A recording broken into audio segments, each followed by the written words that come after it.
This is The Law Show on CL 650. Now back to the show.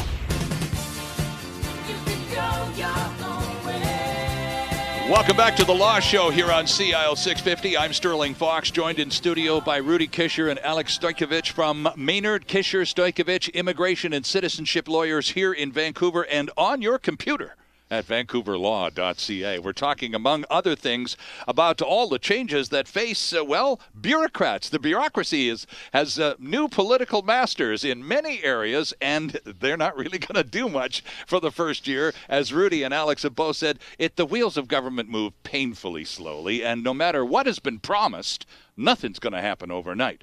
Among other things, we've discussed the case of this young man from the Philippines who's working at a hotel here in Vancouver. He's been in the hospitality industry. He was in Saudi Arabia for a few years. Now he's here in Canada. He's got a little 2-year-old kid in the Philippines he wants to bring to Canada, so he wants to become a Canadian permanent resident, eventually a citizen, and bring his little boy over here. My question to you simply was, how likely is that dream to be realized? And if he even stands a remote chance, what does he have to do? I think the one, looking at this guy, amazing Mike here, is the problem with his position is in the world of immigration, jobs are divided between what we call skilled and semi-skilled. Right. He's in a semi-skilled position. So right. the hope, when people immigrate under the semi-skilled position, end up working in Canada in the semi-skilled, there's always the potential that they will move to what we call a skilled position. So now he's working at the hospitality industry. He's he's a houseman. He's driving a shuttle. That will not generally, on the current system, allow him to immigrate under the federal program. There is hope there, though, that if he was to be elevated to a job where he was a supervisor. Right, okay. Right? So if he was running the staff, the cleaning staff, et cetera, and supervising, let's say, 10 people, or supervising the other drivers, et cetera, and not doing the driving himself, that he would qualify then for a new work permit, right? So if that was the position he was going to be promoted to, the employer would then have to show, we can't find somebody to do this. It'd be paying more. Mike would have to probably need a raise, right? Sure. And increased responsibilities. And then he might qualify for a new work permit and then eventually to immigrate under the federal program. That's a lot of hoops and a lot of changes in Mike's life and his position and for the company. And they may say, we've got supervisors. We don't need a supervisor. Right. What we need is a houseman, and that's what he's doing, and a shuttle driver. And we really, we can find Canadians to do that other job, but we can't find Canadians to do this job. So it's a difficult transition. Now, the provincial program used to allow for this. It will reopen, and they've said that they will have a hospitality component for it. But I don't know. My guess it's going to be a very scaled back version. And Alex, for a guy like this, and I'll let you jump in on Rudy's point in a second. But for a young guy like this, who's in a bit of a pickle, he's pretty focused. He knows what he wants to do, but he has very little to offer. But he's going to need some legal advice here along the way, how does this guy help himself the best? Well, there's a number of things that can be done. First, he needs to talk to his employer and say, here is the situation. First, he needs to understand what his situation actually is. He's a temporary foreign worker. What programs are available to him? Right. How long can he handle this process? How long does he have a right to stay in Canada? The 4-year rule. He needs to inform himself about what he's achieved to date, and what his prospects in the immediate moment are, and what he needs out of his employer. Then the employer has to, be brought into the picture, and the employer needs to understand where they stand in this.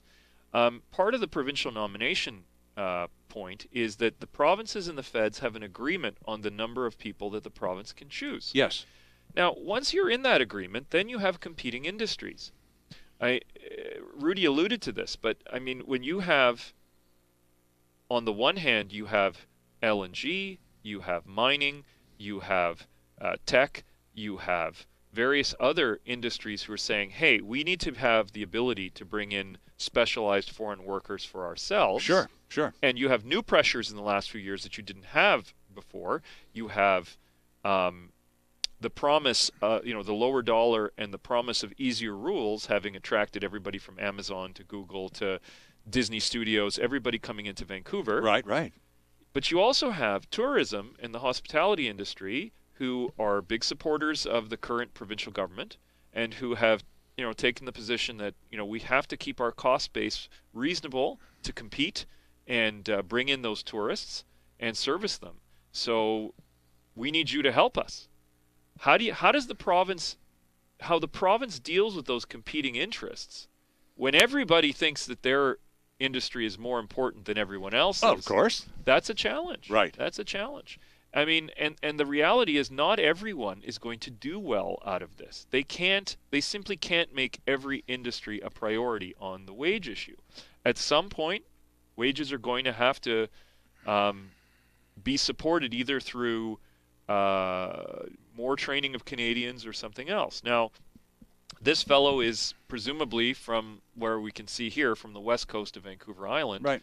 That's a harder region to service with employees than others. Also, there might be a geographical consideration. So there would be a geographical consideration, and I mean that has played a role in the way we've looked at provincial nomination, as well as the way we've processed labor market impact assessments on a federal level. But these are some of the competing challenges. You can't have everybody have the door open wide for everyone at all times.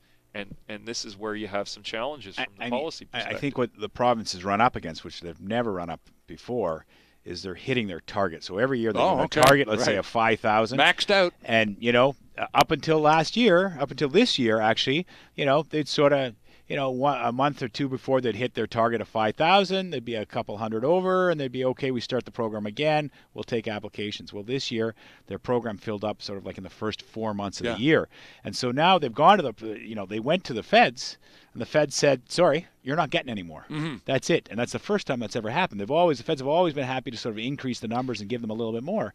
And that's done. So now they're stuck with at this 5,000 They're stuck number. with this year. And I mean, to take Rudy's point a bit further, I think part of the issue is when they hit their target, we had an election campaign, a 77-day election or 78-day election campaign. Right. So nobody was prepared to renegotiate provincial-federal agreements because, as the province will tell you, and my conversations with them have been along the lines of there was nobody to say yes or no to us. Exactly. Right. Now that a new government is being formed, I mean, I think there's a hope that these things can be renegotiated and levels can be changed. And if they need to. what also has happened is, if you take a look at, as you alluded to earlier, was the 4-year mark. This is something that was brought in by the Conservative government, right? And what happened is we're now meeting this 4-year mark. When I say that, people can only work in Canada under certain skill levels, this being one of them, for 4 years. So in the past, they just keep renewing the guy's work permit. Exactly. Yeah. You'll immigrate eventually. But now Don't your worry. 4 years are up. See ya. You got to go home. So now the employer's got to deal with it. He'd always push we'll find a way for you. We'll deal with you later. Trust me. You'll become a supervisor, eventually be able to immigrate. He had that promise. Now it's like, listen, my 4 years is up. What am I going to do? Need to take a break. Just before we take the break, from both of you, yes or no, is the government, any government, likely to suspend the 4-year temporary worker program? Is there a possibility this will go away?